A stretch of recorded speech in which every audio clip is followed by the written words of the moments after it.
Құжатқа сәйкес, салықтық өзгерістер идеологиясы адал салық төлеушінің мүддесін қорғауға бағытталады. Барлық түсініксіз және олқы тұстар салық төлеушілердің пайдасына шешіледі екен. Бұдан өзге жаңа кодексте тау-кен саласы үшін үстеме пайда салығын алып тастау ұсынылған. Әлемдік тәжірибеде мұндай салық түрі жоқ дейді мамандар. Сондай-ақ шағын және орта бизнес үшін талап қою мерзімі 5 жылдан 3 жылға дейін қысқармақ.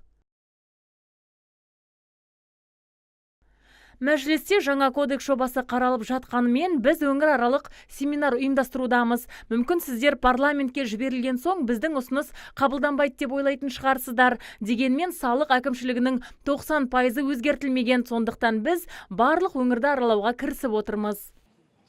Үшінші топқа бөлінген салық төлеушілерге қатысты талаптар да әртүрлі болмақ. Жасыл топтағыларға есептілікті ұсыну, берешекті өтеу мерзімдерін өзгерту сияқты жеңілдіктер қарастырылған. Тәуекел деңгейі орташаларға хабарламалар жіберіліп, талап орындалмаса ғана шара қолданылады. Ал үшінші қызыл аймақ делінген топқа заңды белінен басқан салық төлеушілер жатады. Міндеттемелерді орындамағандарға мемлекеттік кірістер органдары қатаң жаза қолданбақ. Компанияның бір бухгалтері, филиалының бухгалтері бір кварталдық декларация тапсырмаса, норма бойынша барлық шоттарын жауып тастаймыз. Өзінің компанияның да, бас компанияның, филиалдардың барлығында. Қазір егер ол өзінің компания адал салықтарын төлеп отырса, ондай кезде сондай жағдайларда шоттарын жаппайды. Шағын және орта бизнесті дамыту үшін қолданыстағы арнайы салықтық режимдерді сақтау қарастырылған. Сондай-ақ осы кәсіпкерлер қосалқы құн салығын төлемейді екен.